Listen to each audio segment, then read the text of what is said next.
합니다. 오늘 이 시간에도 하나님의 말씀을 듣고자 합니다. 무엇보다도 우리의 기문, 마음문, 영혼의 문을 열어주셔서 이 말씀을 영적으로 잘 받아들여서 내 영혼이 살아 움직이는 귀한 역사들이 일어날 수 있도록 도와주시옵소서. 예수님의 이름으로 기도하옵나이다. 아멘. 오늘 예수님을 섬기는 방법, 우리 제목 한번 띄워주세요. 제목 한번 읽어봅시다. 시작. 예수님을 섬기는 방법에 대해서 하나님의 말씀을 듣도록 하겠습니다. 사람마다 다 각자가 살아가는 방식, 계획, 길이 다 있습니다. 세상은 요지경이라는 노래도 보면은 세상은 요지경 속이다. 잘난 사람 잘난 대로 살고 못난 사람 못난 대로 산다. 그대로 살아가는 겁니다. 찬송에도 보면은 내가 걷는 이 길이 혹 굽어 도는 수가 있어도 내 심장 울렁이고 가슴 아파도 내 마음 속으로 여전히 기뻐하는 까닭은 하나님은 실수하지 않으신다네. 내가 혹시 돌아가는 것 같고요, 좀 멀리 가는 것 같아도 내 마음 속으로 여전히 기뻐하는 것은 하나님은 나와 함께 하시고 내가 돌아가는 이 길, 멀리 가는 이 길 속에서도 하나님께서는 우리를 도와주시고 지켜주시고 인도해 나가신다는 이 믿음을 가지니까 내가 비록 멀리 돌아가는 인생이라도 전혀 하나님은 실수하지 않으신다는 거예요. 저는 신학교를 대학을 2번이나 나와가지고 이거를 정말 어쩔 때는 내가 진짜 4년이라는 세월을 2번을 다녔으니 얼마나 억울하냐 생각도 들긴 했었는데 아닌 거예요. 하나님께서 8년이라는 대학 생활을 통하고 또 신대원을 또 다니고 이러면서 하나님 왜 나를 이렇게 또 돌리시냐는 생각을 많이 하기는 했었지만 절대도 하나님께서는 나를 돌리시지 않으시고 그 속에 깊은 은혜를 더 깨닫게 해주셨다는 것을 깨닫게 되었었어요. 여러분들 인생이 왜 나는 또 이렇게 작년하고 비슷하게 또 내 인생은 왜 이렇게 직행하지 못하고 완행하면서 또 돌아가야만 될까라고 고민하는 사람이 있다면 오늘 이 말씀이 여러분들에게 분명한 힘이 되었으면 좋겠습니다. 성경에 보면 오늘 38절 말씀에 이렇게 시작합니다. 저희가 길 갈 때에, 이 저희라고 하는 것은 예수님과 예수님의 제자들이 길을 가고 있었다라고 하는 것입니다. 이 배경은 9장 51절부터 시작해서 이 배경이 계속 쭉 되고 있는 상황이었는데 9장 51절에 이렇게 얘기를 하고 있었습니다. 예수께서 승천하실 기약이 차감해 예루살렘을 향하여 올라가기로 굳게 결심하시고, 예수님께서는 지금 승천하실 기약, 즉 다시 말하면 예수님께서 십자가에 못 박혀 죽으시고 부활하시고 하나님 곁으로 이제 떠나가실 날이 얼마 남지 않아서 예루살렘을 향하여서 지금 제자들과 함께 가는 중이고 또 그 가려고 하는 결단과 결심이 그 속에서 의지가 강하게 나타나 있다는 것을 보여주고 있습니다. 예수님이 가시는 길은 우리도 다 가는 길이 있지만 예수님의 가시는 길은 우리보다 더 위대한 길이고 구원을 이루는 길 아닙니까? 그러니까 예수님께서 가시는 길이야말로 우리가 살아가는 길보다도 더 위대하신 길이다라고 하는 것을 알 수가 있습니다. 예수님께서 제자들을 데리시고 예루살렘을 향하여 가시던 중이었습니다. 사마리아 사람들이 길을 막고 섰습니다. 예수님께서는 북쪽 지역에서 이제 남쪽으로 와서 사마리아를 거쳐서 예루살렘으로 들어가면 굉장히 빠릅니다. 직행입니다. 그런데 사마리아 사람들이 신앙이 방식이 다르다고, 왜냐하면 자기들은 그리심산 즉 사마리아 성에서 예배드리고 너희들은 예루살렘에서 예배드리지 않냐. 그래서 사마리아인들은 유대인들을 별로 안 좋아하고 유대인들은 사마리아인들을 개 취급하잖아요. 이게 인종도 아니다 저거는. 이래 대풍 서로 갈등, 그러니까 서로 다른 데서 예배드리고 하나님을 섬긴다는 명목으로 살아가고는 있었어도 서로 섬기는 방법이 굉장히 달랐고 다른 지경에서 예배를 드리다 보니까는 이게 예수님도 유대인이시고 제자들도 유대인이니까 사마리아 지경에서 딱 막아섰습니다. 너희들 못 간다. 여기 우리 땅이다. 가려면 저쪽으로 돌아가든지 여긴 절대로 못 지나간다. 막아섰던 거예요. 그러니까 예수님께서 어떻게 하시겠어요? 그때 딱 보니까는 그때 야고보하고 요한이가 막 이게 열불이 나가지고 예수님 하늘에 불을 명하여 내려서 저놈들을 다 싸질러 죽이고 멸망시켜 버리소서, 이렇게 얘기하잖아요. 그때 예수님께서 야고보하고 요한이한테 얘기합니다. 책망을 한 거예요. 꾸짖어 얘기를 하는 거예요. 그리고는 예수님께서 가시던 길을 더 멀리 다른 곳을 지경을 해서 돌아서 이렇게 가시게 되었다는 것을 보게 되었어요. 아하, 예수님은 왜 제자들이 말했던 것처럼 하늘에 불을 내리실 수도 있는 분이시거든요. 그럼에도 불구하고 힘과 무력과 권력으로 그 길을 지나가지 않으시고는 평화를 이루기 위해서 그 길을 옆으로 돌아가서 다른 마을을 통해서 예루살렘을 향하여서 들어가셨던 것을 보았어요. 우리도 살아가면서 우리의 앞길을 막고 우리의 계획을 막고 우리의 방식을 막아서는 사람들이 있을 거라 생각해요. 예수님께서도 예루살렘을 향하여서 자기가 결심하고 결단하고 이제는 때가 가까웠으니 그리로 가면 좋았었는데 가지 못할 때가 있었었는데도 평화를 위해서 돌아가셨다는 것을 보면서, 여러분들이 신앙생활하면서 우리가 정말로 나의 길을 막고 내하고 다르다라고 생각하는 그 편견을 가진 사람들을 향하여서 정말로 맞닥뜨려 싸우는 것이 대수가 아니라 좀 느리더라도 평화를 이루기 위하여서 돌아갈 수 있는 지혜가 여러분들에게도 있기를 바랍니다. 예루살렘에서 이제 1.8마일쯤 그렇게 많이 남진 않았네요. 굉장히 가까운 곳이네요. 베단이라고 하는 곳으로 다다르게 되었습니다. 여러분, 베다니 하면은 생각나는 사람이 있습니까? 그렇죠. 나사로, 또 나사로의 동생들 마르다라든지 마리아, 같이 살던 그 오누이들이 살고 있던 그런 동네가 베다니 아니겠습니까? 그 동네에 다다르게 된 것이었습니다. 근데 참 마르다들 보면서 참 이 사람은 소식통이다, 어디서 그렇게 빨리 소식을 듣는지 예수님이 이곳을 지나가신다는 소식을 탁 듣고는 마르다가요, 마르다 언니잖아요, 마르다가 막 뛰어와서 예수님을 맞이합니다. 그리고 자기 집에 오셔서 쉬시고 또 맛있는 것도 드시고 가시라고 영접을 하게 됩니다. 그 당시에는 미시나라고 하는 율법, 구전으로 말미암은 율법이 있어요. 기록된 율법서 말고 옛날부터 이제 아브라함이라든지 모세라든지 이렇게 구전으로 전해 내려오는 그 율법이 있어요. 그거는 기록된 문서가 아니기 때문에 그것을 다 소집해서 만들었던 것을 미시나 법전이라고 하는데, 이 미시나 법전 속에 바로 손님을 대접하는 방법에 대해서 기록이 되어 있습니다. 그러니까 유대인들이라면은 얼마든지 정말 손님을 대접하고 또 율법 외에 여러 가지 것들이 구전으로 많이 전해서 법처럼 이렇게 만들어졌다 보니까는 이거는 탈무드보다도 위대한 거잖아요. 이 미시나에 기록된 그것을 또 철저하게 믿고, 전통이잖아요. 우리나라도 한국에도 살 때 왜 전통, 그러니까 어머니가 너 밥 먹을 때 입 다물고 먹어, 그런 법이 다 있어요. 그러니까 다 그런 법들이 있어요.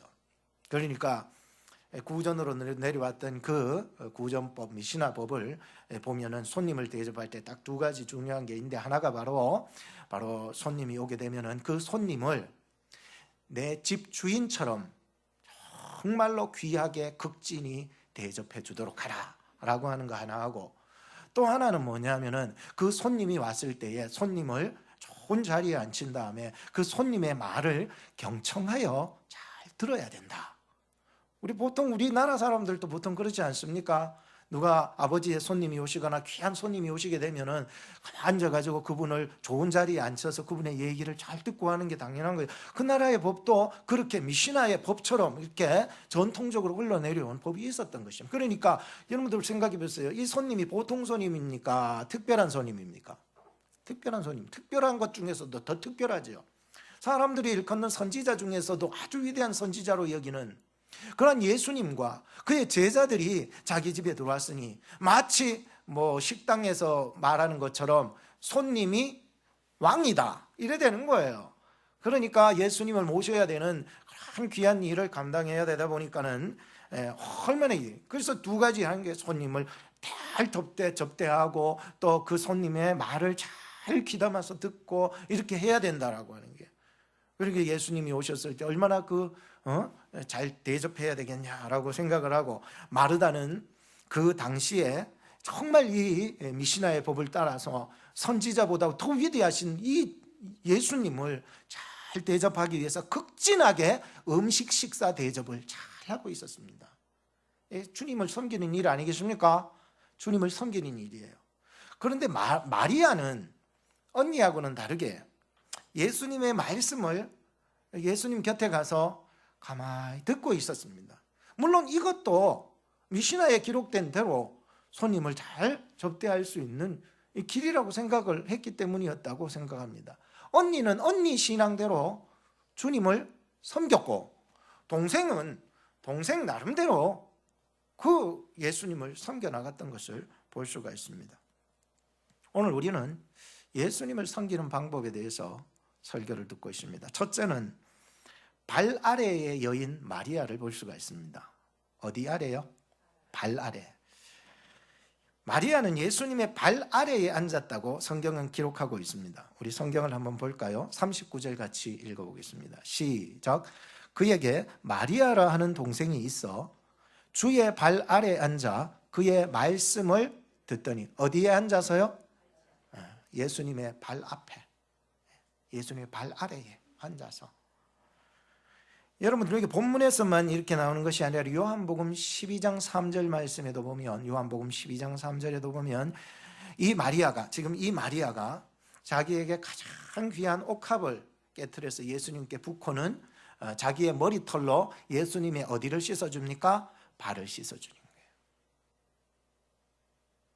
또 한 구절을 보면 요한복음 11장 32절에 보면 오빠 나사로가 죽었을 때에 예수님의 어디 앞에 나가서 엎드렸어요? 발 앞에 나가서 엎드렸어요. 그래서 사람들은 마리아를 일컬어서 발 아래의 여인이라 별명을 지어주게 됩니다. 참 귀한 여인이 아닐 수가 없습니다만, 오늘 우리도 예수님의 발 아래에 앉아있는 여러분들의 모습 같습니다.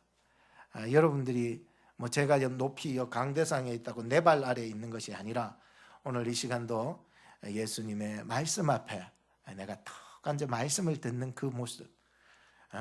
그러다가 잘 수도 있고, 잘 수도 있어요. 그건 어쩌겠습니까? 애 키우다 보면은 이렇게 안고 이렇게 하다 보면 잠들 수도 있는데, 그래서 세상에서 이불 덮고 자는 것보다는 교회에 와서 자는 게 낫지 않겠습니까마는 깨어나기 바랍니다.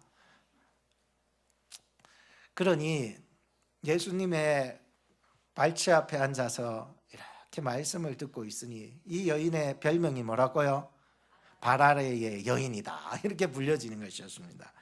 이 의미는 뭐냐면은 마치 사도 바울 선생님께서 가말리엘이라고 하는 그 당대의 아주 유명한, 정말 유명한 이 박사님 밑에서 율법을 마치 문화생 그 밑에서 아주 배웠다는 그 자세를 의미하고 있어요. 마치 발 아래라고 하는 것은 가말리엘의 문화생으로서 정말 스승님께서 가르치는 그 가르침 밑에 가서 정말로 정중하게 그 말씀을 듣고 배우겠다는 그 자세 말이죠. 이런 자세를 가지고 있는 거예요. 이거는 어떻게 수동적인, 야 앉아 들어, 그래서 앉아서 듣는 게 아니고 적극적인 자세를 가지고서 예수님의 발 앞에 앉았다는 거예요. 예수님이 마리아 보고 앉아 그러지 않았던 것처럼 가말리엘의 그 문화생 사도 바울도 적극적으로 그 위대한 박사님 밑에서 스승님으로 모시고 내가 적극적으로 그분의 말씀을 들어야 되겠다는 이 능동적인 자세를 가지고서 거기에 앉아서 그 말씀을 들었다라고 하는 의미가 오늘 마리아의 자세였다는 거예요. 억지로 마지못해서 듣는 게 아니에요. 가야 되니까 가야 되는 의무적인 것도 뛰어넘는 거예요. 이것은 내가 적극적으로 능동적으로 내가 예수님의 말씀을 들어야 되겠다는 경청, 그 말씀을 듣고 내가 실천해 나가고 예수님의 말씀의 의도가 무엇인지, 예수님이 과연 이 말씀 속에서 무엇을 말씀하고 계시는지를 경청하여 들을 수 있는 적극적인 자세, 눈이 탕글탕글하게 말이죠. 아이고, 오늘도 예수님이 말씀하는데 그때부터 자야 되겠다. 오늘도 목사님이 설교하는 그 시간이 언제고 그때부터 나는 이제 자야 되겠다. 다짐을 하고 그렇게 하는 게 아니라 있겠네요.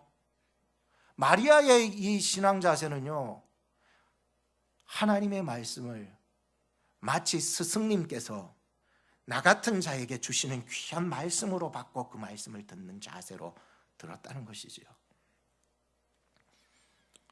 여자들은요, 그 당시 유대 사회에서 여자가 율법사가 되는 경우는 없습니다. 여자 율법사는 없습니다. 그 당시에 족보에 여자의 이름이 올라가는 경우가 없습니다. 여자는 카운터에 들지도 않아요. 인구 숫자 세알리라고 할 때 여자 숫자 세알린 적이 없습니다. 여자는 그냥 열외, 제외, 무시, 편견, 전통, 그것이 그들의 전통이었고 그들의 삶이었기 때문에 여자는 어땠든지 간에 손님이 오시면 미시나의 그 유대 전통에 따라서 여자들은 당연히 예수님의 발 앞에서 스승님과 제자의 관계가 아니라 여자는 부엌대기가 되어야 되는 거예요. 무슨 떼기?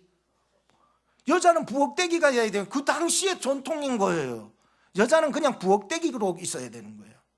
그냥 먼 발치에서 들으려면 붙고, 그냥 부엌에서 손님이 오시면은 그저 손님을 대접해주고 접대해주는 이러한 경향에서만 있어야 되기 때문이었습니다. 근데 참 희한하게도 이런 전통과 편견을 깬 사람이 누구냐? 마리아였다는 거예요. 예수 그리스도 안에서 마리아였다는 거예요. 예수님이 이것을 허락해 주셨다는 거예요. 예수님은 족보에 여자의 이름을 기록할 수 있도록 인도해 주셨다는 거예요. 희한하죠? 유대사회는 이게 허용되지 않아요. 성경을 보면서도 참 놀랍잖아요. 여자 이름이 막 족보에도 기록되고. 예수 그리스도 안에서 유대인들이 가지고 있는 편견과 전통을 깨어 부순 사람이 바로 예수 그리스도 안에서의 마리아였다는 거예요. 대단하다고 생각합니다. American Economic Journal에 보면은 앤드류 힐 교수님이 이성교제와 학업 성취에 대한 연구를 한 적이 있습니다. 중고등학생들을 조사를 했고 연구를 했었는데 남자와 여자의 학생들을 성적의 그 분포도를 이렇게 조사를 했는데 참 여자 학생들이 남자 학생들보다 중고등부를 이제 중학생이 딱 들어갔을 때는 남자들이 좀 세졌어요. 공부 잘하는데 점점 중학교 이제 7학년, 8학년, 9학년 이렇게 쭉쭉 올라가면서 희한하게 여자들이 성적이 더 올라갔다는 거예요. 영국의 수학 능력 평가 CGSE라고 하는 평가가 있는데 영국에서도 리서치를 했는데 보면은 C 이상의 남자 학생은 66% 그리고 여자들은 73.5%. 그러니까 여자들이 갈수록 공부를 잘하고 머리가 똑똑하고 비상해요. 미국의 심리학자였던 데니엘 보이어 연구팀에서는 300개의 논문을 여기에 관련된 300개의 논문을 연구를 해가지고 딱 결과를 내놨는데 남자보다 여자들이 모든 과목에서 우수해서 지금으로부터 30년 전부터 미국 사회는 여자들의 대학교 진학률이 남자들보다도 훨씬 많아지고 있다는 거예요. 그러니 참 이 여자라고 하는 이런 것이 너무나도 가치 없이 여겨졌던 그런 사회들이 이제는 오히려 여자의 월등히 올라가는 시대로 저희 가정에서도 그런 것 같고, 내가 성도님들 가정을 들봐도 그런 것 같고, 이게 여자들이 이제는 월등하게 올라가는 시대가 되는 것 같아요.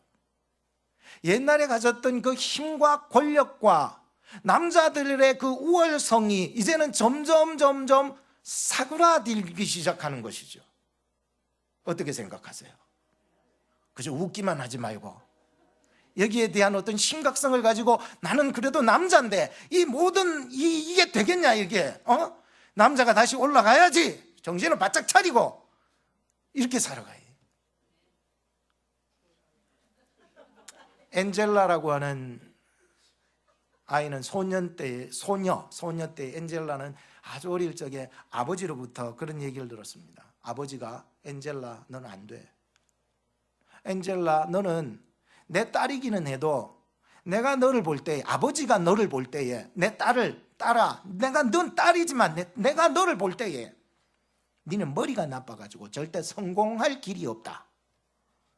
이게 트라우마가 되어가지고 이 아이가요, 조그만할 때부터 그것 때문에 굉장히 마음이 아팠대요.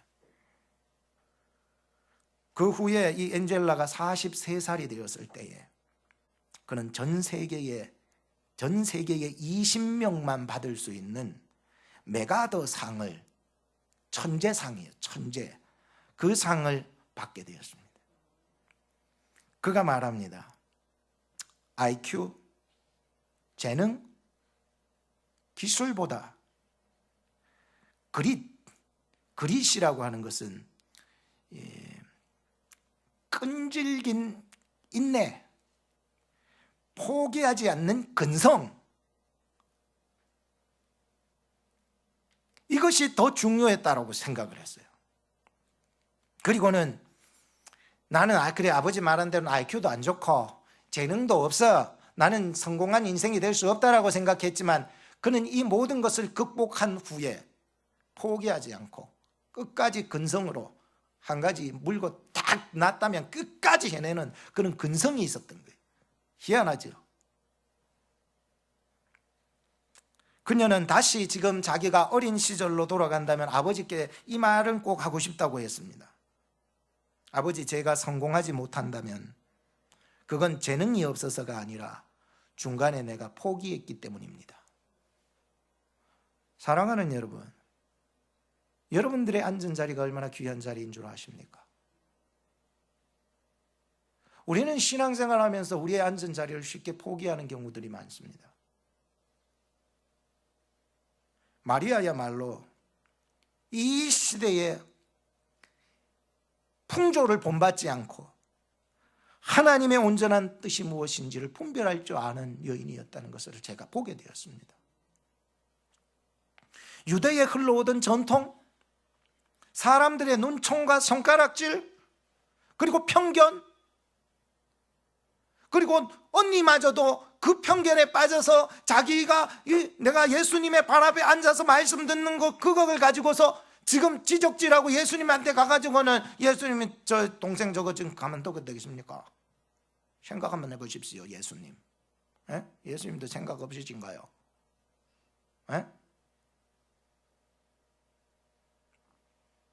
참 마리아는 대단한 사람이에요. 그런 것들을 눈치 줬을 거라고 생각해요. 학자들은 그렇게 얘기해요. 분명히 동생이 지금 저 앉아가지고 손님과 얘기하고 노닥거리고 앉아있는 것처럼 보이는 그 꼴을, 언니가 지금 바쁘게 일하는데 그 꼴을 보고 앉아있을 언니가 누가 있으면 눈총을 줬다라고 하는 거예요, 학자들은. 그러면 그거를요 이겨내고 예수님이 곁에서 앉아있어야 될 그 동생의 모습을 생각을 한번 해보니까 야, 참 대단하다. 결국 마리아는 어떤 사람이 됩니까? 마리아는요, 누가복음 14장 9절처럼 온 천하에 너희들이 복음을 전할 때에 이 여자의 한 일도 같이 기념하라, 기념하리라, 기념하라. 대단한 여자가 된 거 아닙니까? 우리는 볼 때 조금 재능도 없으면 내 뒤에 와서 시다말이나 하고 그냥 날 돕고 그렇게 하지 왜 저렇게 앉아가지고 저리. 근데 끝까지 앉아 있는 거예요. 희한하죠. 세상은요 약한 자를 무시해요. 기도하는 사람 무시해요. 야 기도회가 밤 나오냐 뭐 꿀이 나오냐. 그 예배 시간에 앉아 있으면 뭐 누가 돈을 주냐. 오히려 헌금 내라고 부추기고 있지 않냐. 세상은 여자를 무시하고 약자를 무시하고 편견에 빠져서 저 늙었다고 뭘 할 줄 아느냐라고 하는데, 사실 우리는 이 자리에 존재하는 이유가 어머니의 기도 때문에, 아버지의 신앙 때문에 오늘 내가 이 자리에 앉아 있지 않습니까? 기도하는 것이 별거 아니라고요. 예배하는 게 별거 아니라고요. 나이가 들어서 별거 아니라고요. 절대로 그거 아닙니다.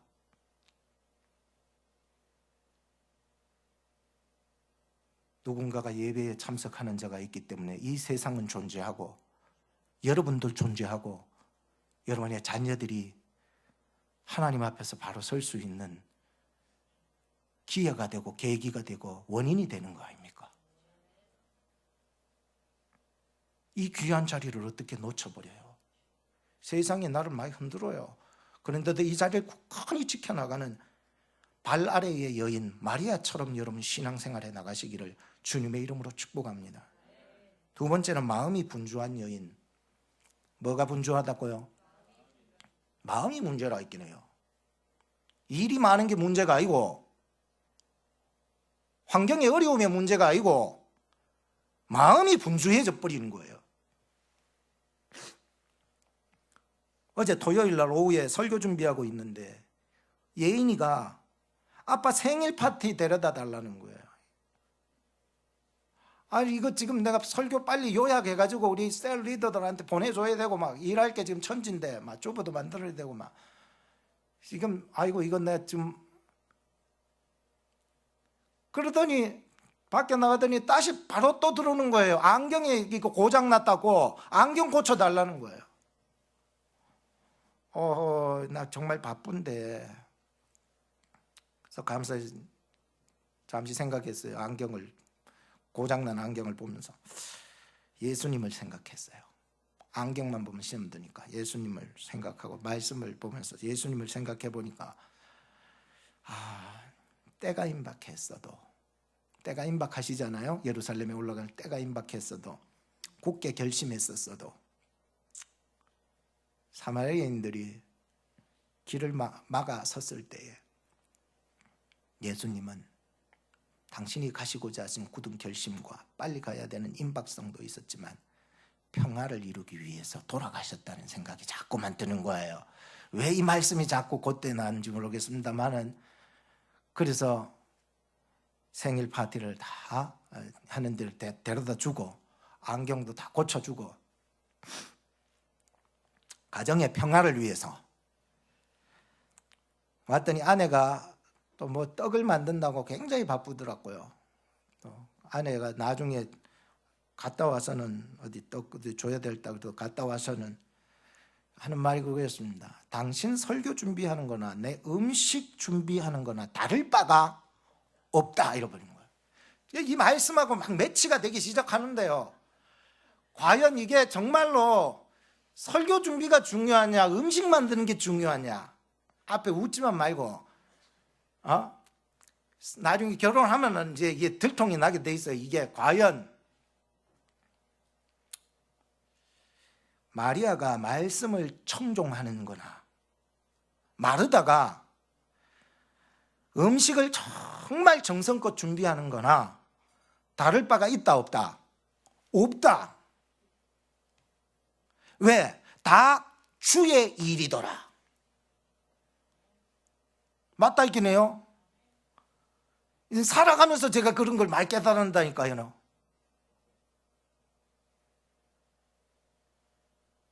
그렇게 각자의 위치에서 주를 섬겨가면 되는데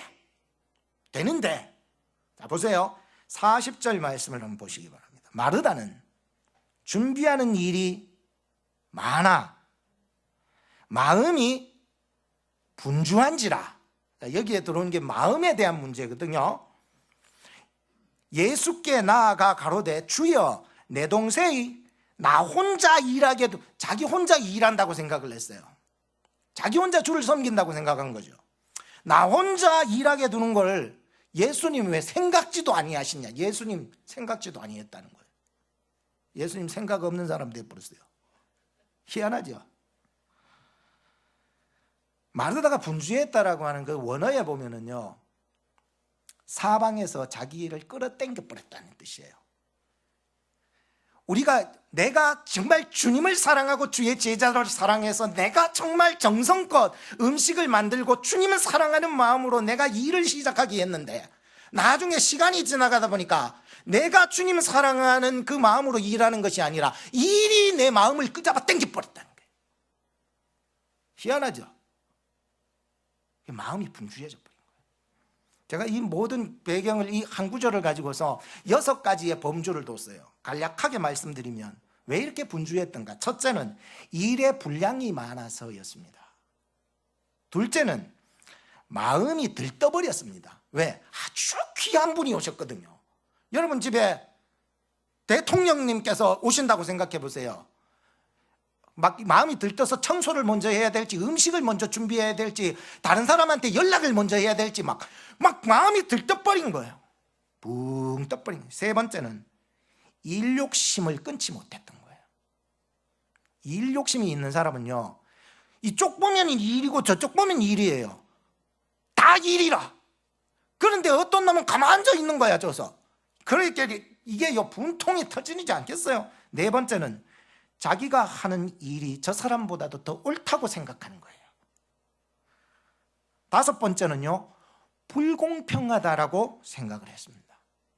여섯 번째는요, 예수님이 나의 하는 일에 대해서 관심조차도 안 두시고 생각 안중에도 눈 안에도 들지 않고 생각조차도 안 하시는 분이라고, 예수님이 나 그냥 방치된 사람으로 둬버렸네 라고 생각을 했던 거죠. 40절을 다시 한번 보세요. 마르다는 준비하는 일이 많아 마음이 분주한지라 예수께 나아가 가로되 주여 내 동생이 나 혼자 일하게 하는 것을 생각지 아니하시나이까. 허허, 저를 명하사 나를 도와주라. 이제는 완전히 명령까지 내던지고 있었습니다. 세상은요, 살아가다 보면 어느덧 가만두지를 않습니다. 하나님의 말씀을 잘 듣고 이번엔 기도해야지, 오늘은 가서 정말 안 졸고 하나님의 말씀을 들어야 되겠다는 그런 각오를 가지고 듣는데 눈은 천근만근 땡기고 앉아있고 세상의 모든 것들은 나의 마음을 호가닥 땡겨버리네.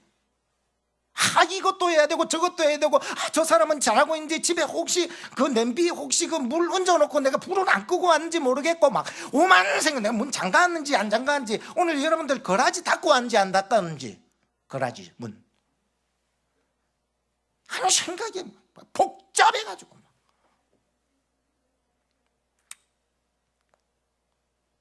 참, 예수님이 과연 어떤 상황인지 아는 게 집중이 되어야 됩니다. 예수님이 지금 어떤 상황이에요?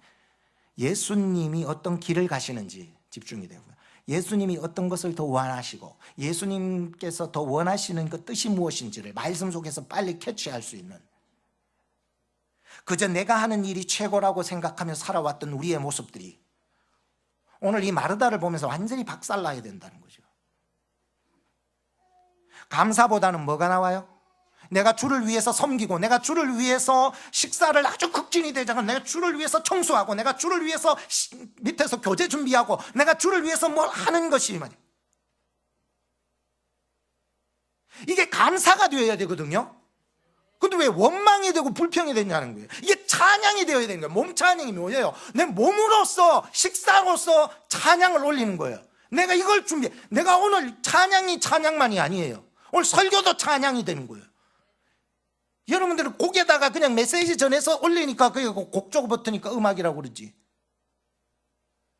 오늘 우리가 하나님을 위해서 몸으로 드릴 수 있는 모든 것들이 감사가 되고 찬송이 되길 바랍니다. 원망이 되고 불평이 되면 그 즉시로 일어나는 일들이 이렇게 일어나기 시작했다. 어디서 옵니까? 마음에서 오더라고요. 세 번째로 예수님의 말씀이 이렇게 던져지고 있습니다. 어떻게 섬겨나가야 되는지 41절과 42절을 한번 보시기 바랍니다. 주께서 대답하여 가라사대, 오늘 핵심이죠. 마르다야 마르다야. 몇 번 불렀습니까? 2번 딱 불렀습니다. 여러분들 성경을 잘 보시면 2번 딱 부를 때에는 하나님께서 그 사람을 엄청나게 생각하시고 그를 위로하시고 그를 올바른 길로 인도하실 때에 2번 부르셨습니다. 언제 부르셨냐? 아브라함아 아브라함아, 야고바 야고바, 세 번째 모세야 모세야, 시모나 시모나, 즉 베드로죠. 베드로야 베드로야. 그 다음에 또 한 번이 마지막으로 나오는데 사울아 사울아. 여러분 아예 성경을 들려보세요. 가론 유다야 가론 유다야 2번 부르신 적 없어요. 자기가 사랑하고 정말로 자기를 위해서 성심을 다하고 자기를 위해서 모든 것을 바칠 수 있는 자들, 하나님 안에서 택한 자들, 하나님께서 위로해주고 싶은 자들, 그 사람들에게는 하나님께서, 주님께서 오늘 2번을 이름을 부르시는 거예요. 요하나 요하나.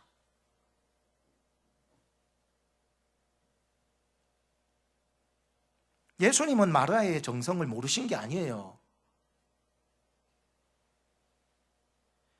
사랑의 대접을 모르시고 있는 것이 아니에요. 우리는 예수님께서, 하나님께서 우리의 어디를 보신다고 생각하십니까? 중심 마음을 보시는 거예요. 마음으로 일하는 사람은요, 드러내서 일 안 해요. 드러내서 일하기 시작하면요, 시험 들어요.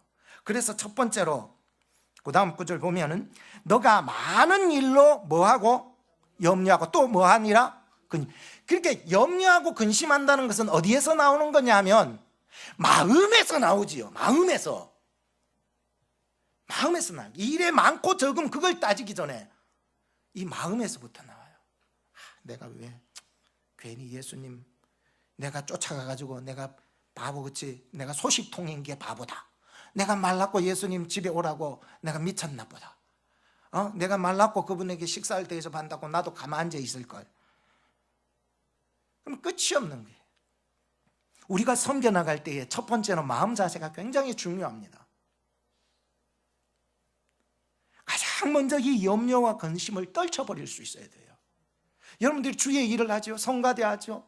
하나님에서 교제하죠. 식사 대접하죠. 여러분들을 위해서 여러분들이 정말로 이름도 없이 빛도 없이 해나가는 그 모든 일 위해서 염려하고 근심하고 원망하고 불평이 나오면은 바로 즉시에 끊어버리시기를 바랍니다.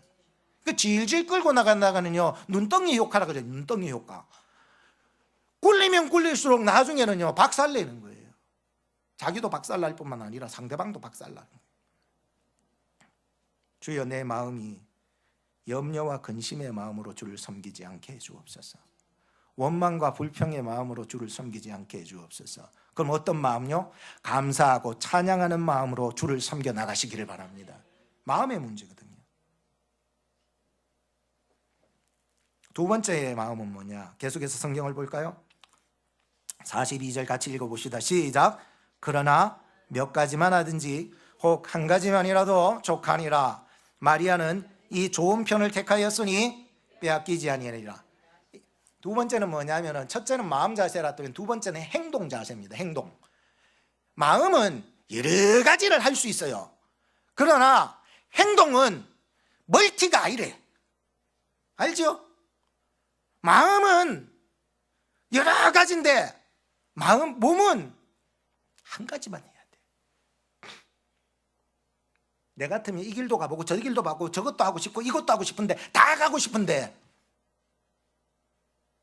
몸은 몇 개라고요? 몸 한 개라 있긴 해요. 그 많은 길 중에 내가 가야 하는 길은, 집중해야 하는 길은 몇 개라고요? 한 개를 가셔야 돼요. 하고 싶은 일 많다고 그래가지고 다 할 수 없어요. 왜? 몸 한 개거든요. 나는 이 한 가지의 일을 집중하고 있냐는 거죠. 근데 성경을 보면서 참 희한한 거는, 예수님께서는 이 마리아를 보면서 참 마리아는 빼앗기지 아니하는 것을, 좋은 편을, 행동이죠. 행동 자세. 좋은 편을 딱 섰다니. 길 여러 가지라도 한 군데를 정하세요. 좋은 편을 딱 정해야 돼요. 딱 정하시고 그 길을 가셔야 된다는 거죠. 이 주님이 기뻐하시는 일이라니까요. 그런데 그 길을 갈 때에 반드시 이 말씀은 기억하세요. 이 마리아는 좋은 편을 선택한 것은 빼앗긴데 빼앗기지 않는데 빼앗기지 않는 것을 선택했대요. 얼마나 위대합니까? 오늘도 여러분들이 빼앗기지 아니하는 하나님의 나라와 비록 보기에는 좁은 길이요 협착해 보이는 길이라 할지라도 주님과 함께 십자가의 길을 걸어가는 여러분 되시기를 주님의 이름으로 축복합니다. 기도하겠습니다. 하나님, 오늘 우리가 살아가면서 길을 막는 자가 있다면, 상황이 막힌다면 그때 우리는 예수님을 생각할 수 있도록 도와주시옵소서. 우리의 인생이 굽어도는 일이 있을지라도 주님이 평화를 위하여서 그 길을 가셨던 것처럼 우리도 주님을 따라갈 수 있는 평화를 만들어가는 저희들 되게 하여 주시옵소서. 마리아처럼 예수님의 발 아래의 신앙으로 살아갈 수 있도록 도와주시옵소서. 마르다처럼 마음이 분주해지고 염려와 근심이 쌓일 때 주여, 나로 하여금 그분의 말씀 앞에, 주님의 말씀 앞에 나올 수 있도록 나를 이끌어 주시옵소서. 그리고 말씀 앞에 힘을 얻어 다시 시작할 수 있도록 도와주시옵소서. 원망 불평이 나온다면 하나님 그거 받은 은혜 다 쏟아버리지 않겠습니까? 주여, 감사와 찬송하며 주의 일 감당하는 저희들 되게 하여 주시옵소서. 예수님의 이름으로 기도하옵나이다. 아멘.